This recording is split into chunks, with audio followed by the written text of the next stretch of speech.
Welcome back. You're watching News X. My name is Vineet Malhotra. Today, the Supreme Court modified its controversial August 11th order on relocating stray dogs in Delhi NCR, addressing widespread protests from animal welfare groups. The new ruling, delivered by a three-judge bench led by Justice Vikram Nath, allows stray dogs to be picked up for sterilization and immunization, but mandates their release back to their original locations, except for those with rabies or aggressive behavior, which must remain in shelters. The court also directed the Municipal Corporation of Delhi to create designated feeding areas in the municipal wards, banning public feeding of stray dogs outside these zones, with legal consequences for violators. A helpline will be established to report violations, and animal lovers can apply to adopt dogs. Critics, including animal rights activists, welcome the modified order as more humane, though concerns remain about defining aggressive dogs in shelter infrastructure. The matter is listed for further hearing in 8 weeks. This modification, while is welcomed by most, it raises critical questions on the public feeding of stray dogs and, of course, aggressive dogs as well. We'll talk about this with our guest. Joining us on the platform is Chaitali Mandotra, co-convener of the United Gurugram RWA, Kamna Pandey, former co-opted member of the AWBI, which is the Animal Welfare Board of India, Jasmine Damkewala, advocate on record, Supreme Court, and Dr. Shubhra Bhardwaj, animal rights activist, also joins us on the program. All right, let's begin. Jasmine, if you're there with us, I'll begin with you. Yes, please. All right, Please Jasmine, first of all, your thoughts on this order. It is being hailed as an order which is soft in nature. It is keeping in mind the fact that, okay, putting away all dogs could have solved a purpose, but that purpose could have only been solved, Jasmine, if there were enough shelters in Delhi NCR or the rest of the country as well. Without shelters, there could be a misuse as well as abuse of that order. Unfortunately, I don't really agree with you. I'm sorry about this, but I do not agree. That's okay. Shelters I'm not can never here to be talk the to you to solution. agree with me. I'm just telling you what has been said. Shelters can never be a complete solution. One aspect is there are not enough number of shelters, so the order is not implementable. Even if the shelters are to be made, it will be a very expensive, a very Herculean task. It is waste of public money. Third, it is not scientific, it does not work. When you huddle 5 lakh, 10 lakh dogs in one space, all you're doing is you're breeding zoonotic diseases. You're taking away somebody's life. You're taking away somebody's freedom. Is not just freedom. You're taking away somebody's very existence by choking them in some shelters. There is so much of human shelters don't run properly. There is so much of corruption. There is so much of non-compliance. There is so much of lack of any proper life for the person in the shelter, and to put these voiceless animals who will never be able to speak, I don't think that is the solution. So basically, it is not just that we don't have enough shelters, so they should not be put in shelters. They should not be put in shelters because that can never be the solution. The only proper scientific way to curb any issue with respect to street dogs is you vaccinate and you sterilize them. Let them live their normal lifespan. When you sterilize a dog, it also reduces the dog's aggression. When you this is a very naturally, scientifically proven thing. Vets will tell you this. It will reduce the dog's aggression. Dogs who are well fed, well taken care of, sterilized, will all they do is eat, sleep, and they are very friendly because they're looking on to people too for their own food and their support. So they are not the ones who will attack. Why does attack happen? Because the dogs have flee or fight mindset. You attack a dog or you scare a dog or you threaten a dog, he will have that mindset. It's possible 4 people have tried to attack him, 5th person has done nothing, is walking past, but he feels that, oh, maybe this person will also, so he'll attack. So anyway, what I was saying was that when you sterilize a dog, it is so successful in so many cities in India and also abroad. You sterilize the dog, you vaccinate the dog so that there is no chance of any rabies. We have to achieve complete sterilization, and it has to be a fast process.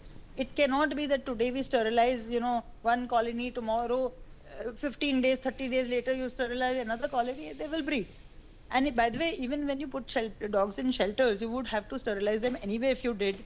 For the reason being, they would breed there. You will never be able to keep up to the capacity. So you would have to sterilize. So Okay, let me get in sterilization. Kamna Pandey into this conversation as well. Kamna Pandey, your response to the Supreme Court's change in stance. Are you okay with it? Do you think there are problems with this too? No, I completely welcome.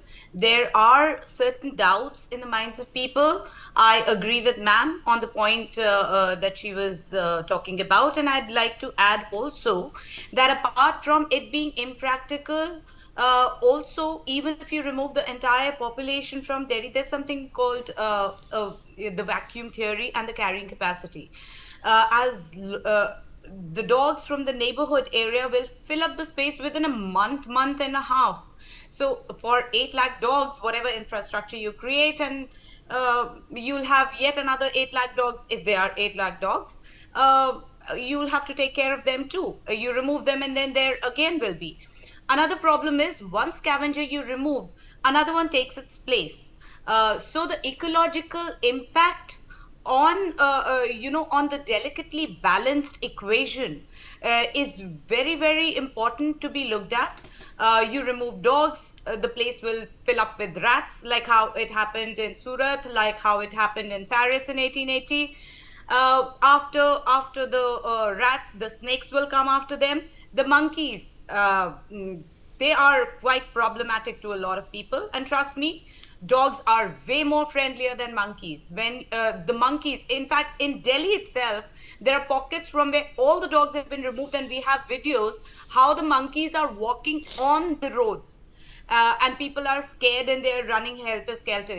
So they keep the monkeys. They are arboreal animals, but they are kept on the trees by the dogs.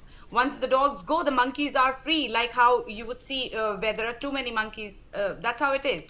Also, the animals in the forest, the dogs guard the territory.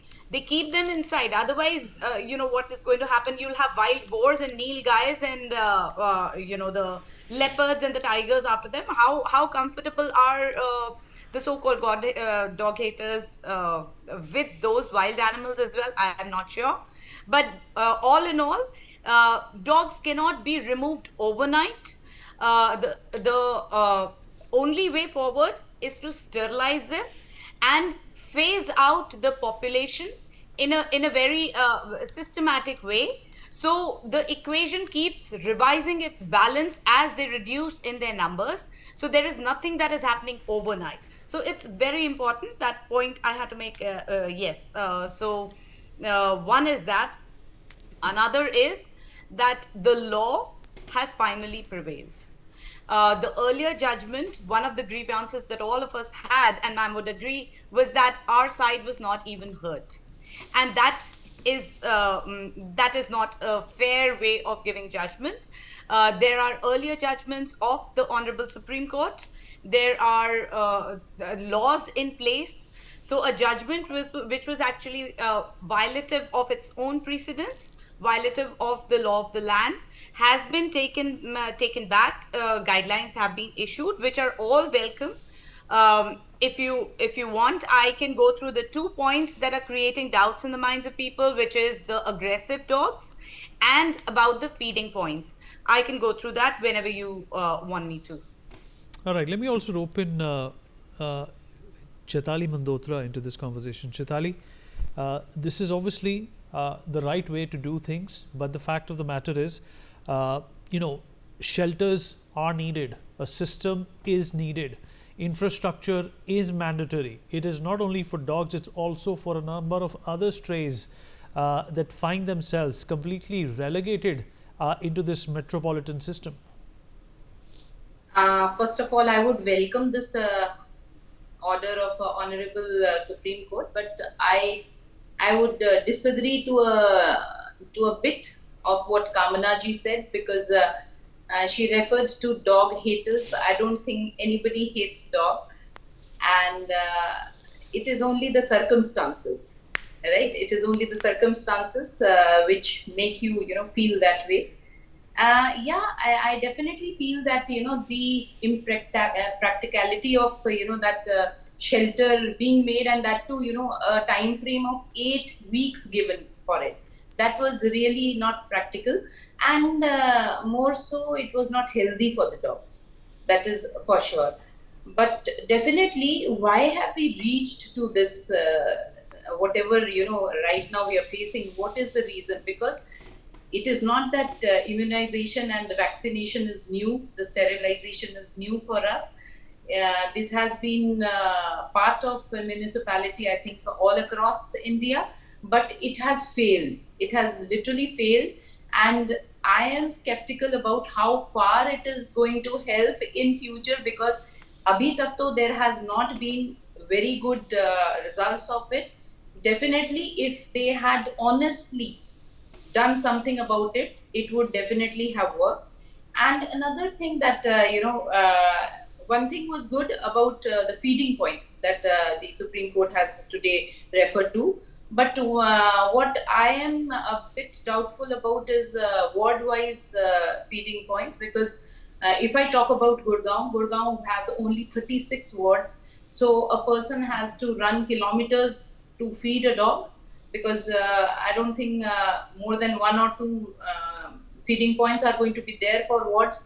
So that also is going to be impractical.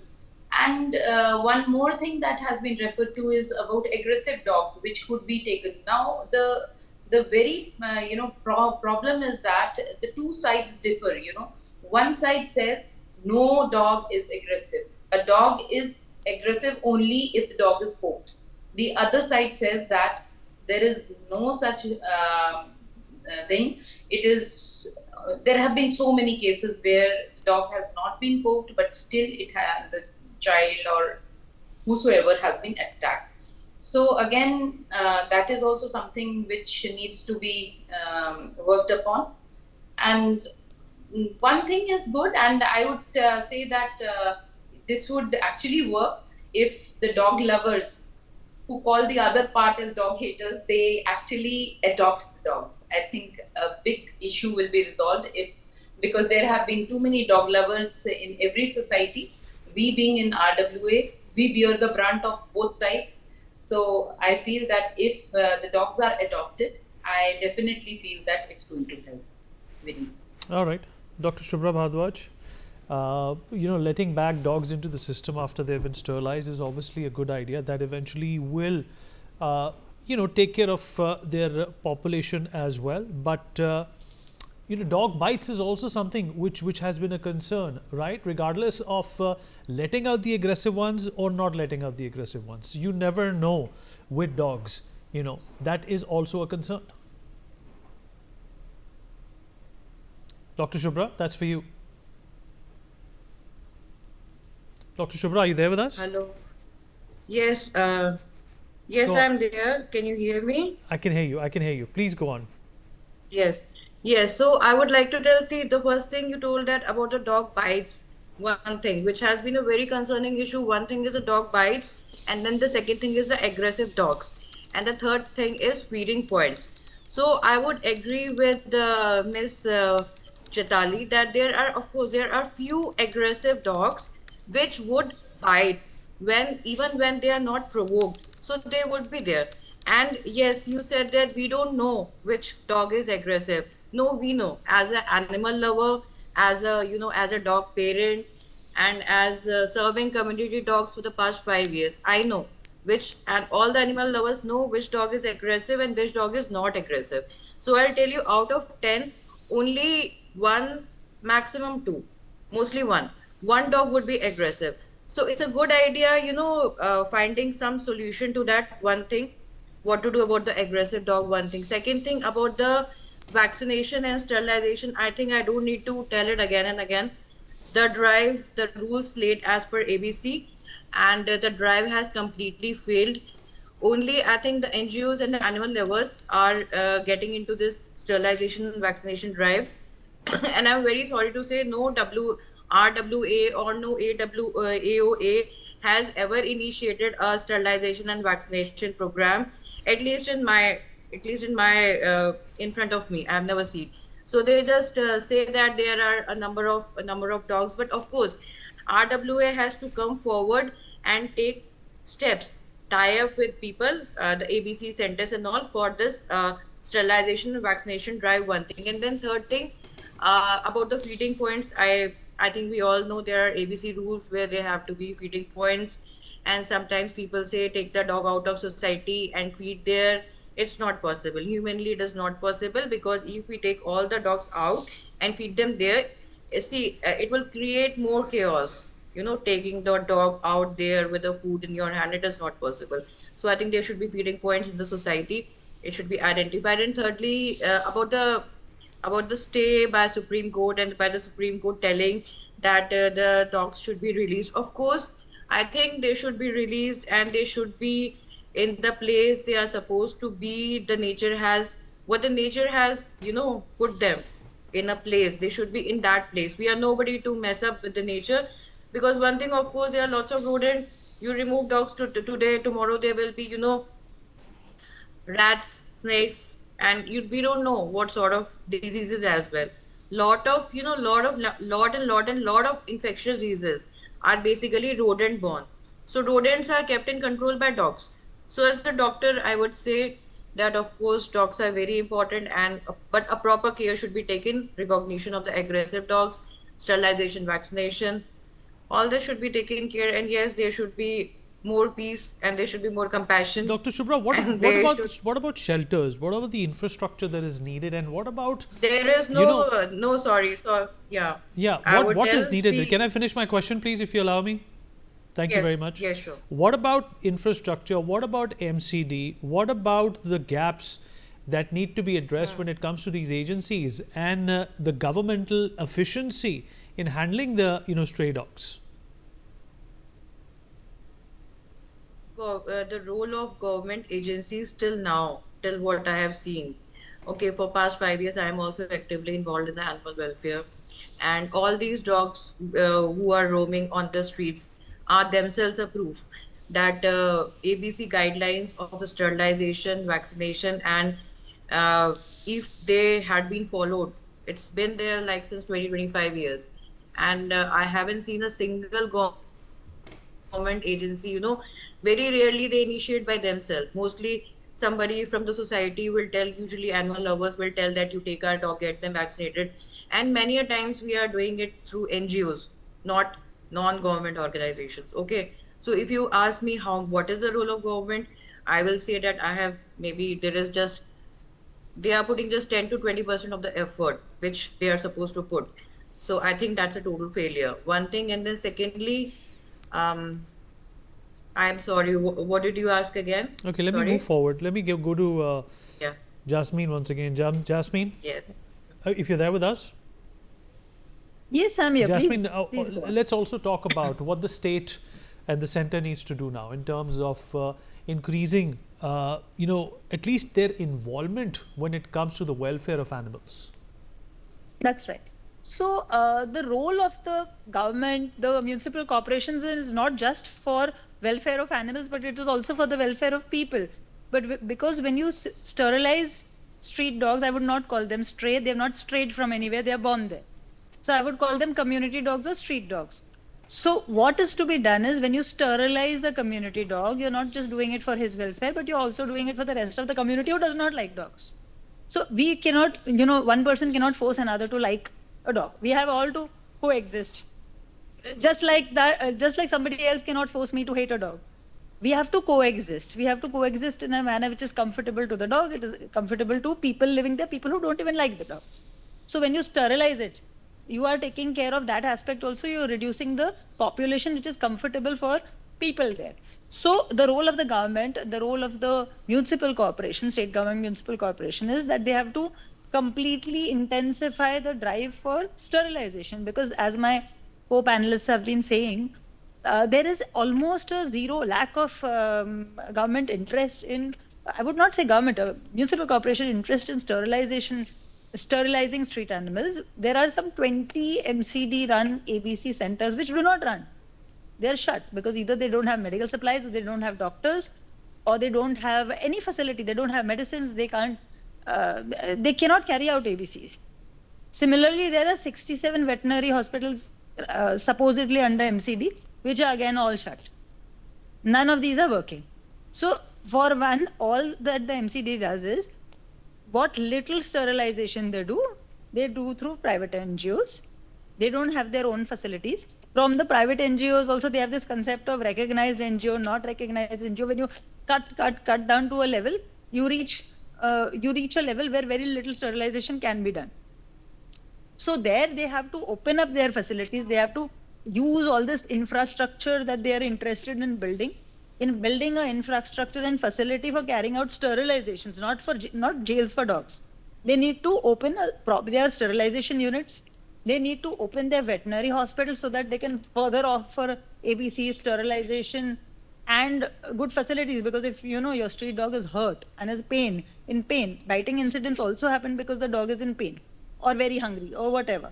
So that aspect has to be taken care of. So if they intensify their participation in the sterilization program, rather than only caregivers, NGOs, feeders putting in their money and sterilizing the dogs, that is being done, but that the reach is not so much.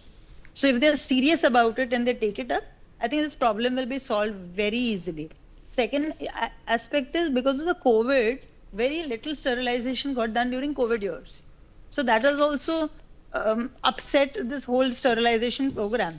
And even then, when you actually look at the data, number of dogs have not increased and number of bites have also not increased. Only thing is, the effectiveness of the sterilization program has dropped because during COVID years, sterilization was not done. And before and after COVID years also, MCD is not really shown too much interest or inclination or spirit to do it. So that has to be taken care of, because even the funds allocated for ABC are not being utilized also. I can understand you run short of money, you can't do ABC, but you don't even utilize the money that is given for ABC. That is shocking. That is what I want to say. Okay, all right. Let me also get another comment in from Kamna Pandey on this as well. Kamna ji, the next step is obviously to work on the infrastructure to tackle this issue. Yeah. So I'd also like to answer some of the points raised earlier. I'll touch upon them. So when we talk about someone said that it has not worked anywhere. ABC has not. I think Chaitali ma'am said that. No, it's not so. Actually, there are examples within our own country, and our neighbor Bhutan is a very good example. They have 100% sterilized dog population, and they actually started looking at us. In Lucknow, I'm speaking from Lucknow, and in Lucknow, the Humane World for Animals is earlier HSI has done a wonderful job.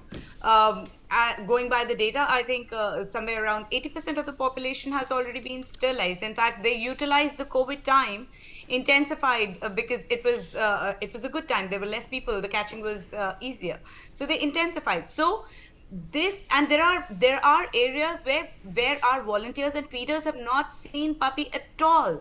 Like 3-4 seasons have passed and they haven't seen any puppies, and the population is steadily going down. So no, it is not impossible if they show the will to do it, which lacks in most of the places. Very doable, very easily doable.